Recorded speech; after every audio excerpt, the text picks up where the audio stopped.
तो नमस्कार, आदाब, सत श्री अकाल दोस्तों। मैं रजनी स्वागत करती हूँ आपका हमारे चैनल राजस्थान ज्ञान में।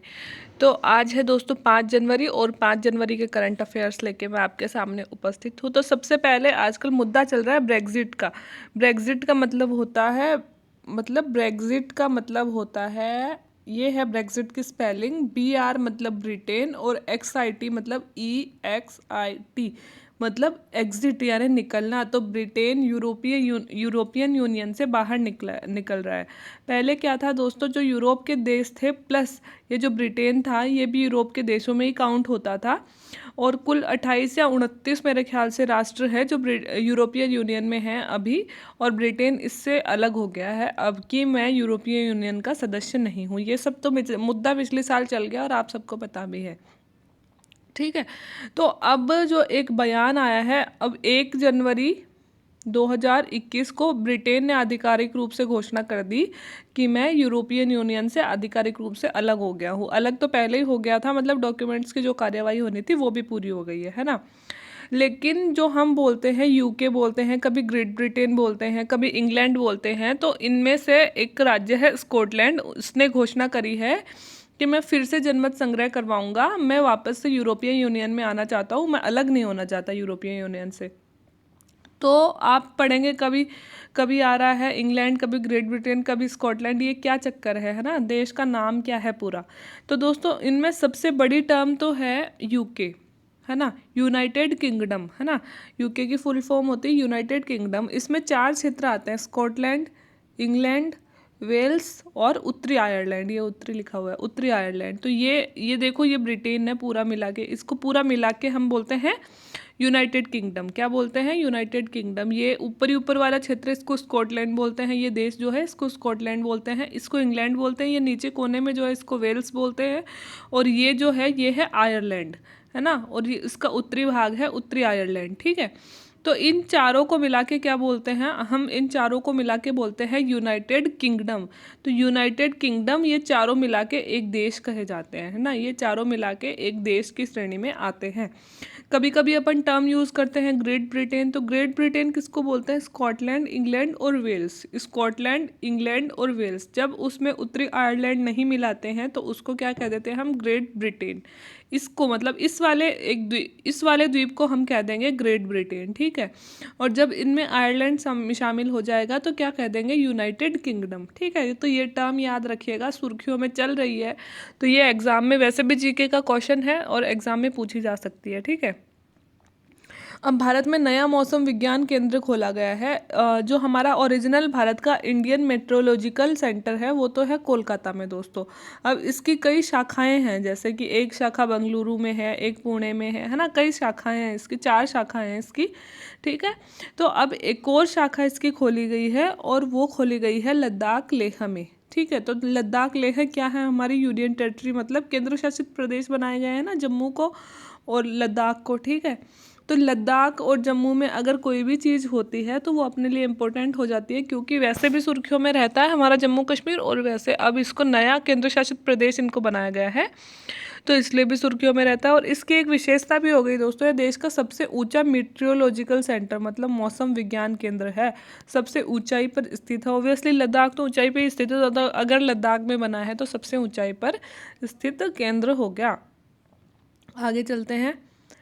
अब लद्दाख की अगर बात आई है तो लद्दाख के उपराज्यपाल कौन हैं? तो यूनियन टेरिटरीज में कौन होते हैं दोस्तों? उपराज्यपाल होते हैं, है ना। तो उपराज्यपाल लद्दाख के कौन हैं? दोनों नए बने हैं, जम्मू कश्मीर और लद्दाख और जम्मू कश्मीर दोनों नए बने हैं। तो इसलिए दोनों के राज्यपाल उपराज्यपाल अपन को याद करना ज़रूरी है।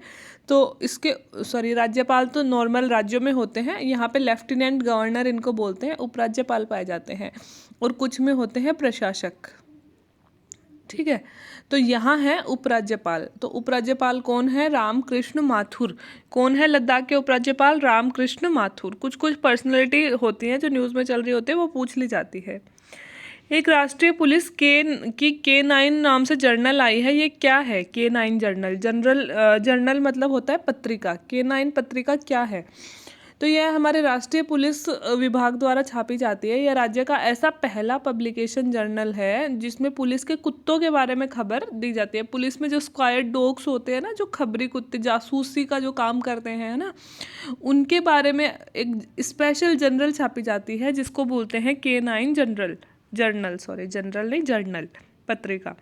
हर साल अप्रैल और अक्टूबर में यह छपती है और K9 जनरल सेल कुत्तों की देखरेख करती है। जो K9 सेल है पुलिस में, K9 सेल वो कुत्तों की देखरेख करने के लिए बनाई गई है और इसी K9 सेल के नाम से फिर K9 जर्नल छापी जाती है। ठीक है, तो K9 जर्नल क्या है? पुलिस विभाग में कुत्तों से संबंधित पत्रिका छापी जाती है जो जिसे K9 जर्नल कहते हैं। और K9 सेल क्या है? कुत्तों की देखरेख, मतलब पुलिस विभाग में जो कुत्ते होते हैं उनको ट्रेंड करने के लिए, उनके स्वास्थ्य की देखभाल, खाना पीना, ये सब करने के लिए K9 सेल पुलिस में बनाई जाती है। ठीक है, एक देपोर झील का नाम 2-3 दिन से पेपर में आ रहा है। असम की रामसर साइट है दोस्तों। रामसर सबसे पहले तो देपोर झील है कहाँ? असम में है। और क्यों फेमस है? इसे रामसर साइट घोषित किया गया, इसलिए फेमस है। तो क्यों ये रामसर साइट आज नहीं बनी है, पहले से घोषित है? तो क्यों ये विवादों में चल रही है? ये इसलिए विवादों में चल रही है कि जो देपोर झील है उसका बहुत ज़्यादा प्राकृतिक रूप से उसको नुकसान पहुंचाया जा रहा है। उसमें पोल्यूशन वगैरह बहुत ज़्यादा हो रहा है, डिग्रेडेशन उसका हो रहा है। तो उसको बचाने के लिए वहाँ पे कई आंदोलन चल रहे हैं छोटे छोटे से, इस कारण यह झील सुर्खियों में है। तो यह झील क्योंकि रामसर साइट घोषित की हुई है, तो रामसर साइट घोषित की हुई है तो इसलिए ये झील इम्पोर्टेंट हो जाती है कि रामसर साइट जिस क्षेत्र को हम घोषित करते हैं उसका स्पेशल ध्यान रखा जाता है, जबकि इस झील को नुकसान पहुंचाया जा रहा है, इस कारण ये सुर्खियों में है। ठीक है, तो ये तो असम में एकमात्र रामसर साइट यही है। भारत में टोटल रामसर साइट की बात करें तो 42 रामसर साइट हो गई है दोस्तों टोटल। अभी 2020 है उसमें 4 रामसर साइट घोषित की गई हैं लेटेस्ट, और अब टोटल 42 रामसर साइट हो गई है। रामसर साइट क्या है? देखो, ईरान देश में रामसर नामक एक स्थल है। वहाँ पे 1971 में एक कन्वेंशन हुआ था जिसमें रामसर साइट घोषित करने का यह निर्णय लिया गया था। तो एक्चुअली रामसर स्थल उन स्थलों को बोलते हैं दोस्तों जो वर्ष के कुछ पर्टिकुलर दिन होते हैं, कि जैसे कि 200 दिन, 365 में से 200 दिन के आसपास वो या तो छिछले पानी में होते हैं या पानी में डूबे हुए होते हैं। ठीक है, तो उनको हम बोलते हैं रामसर साइट।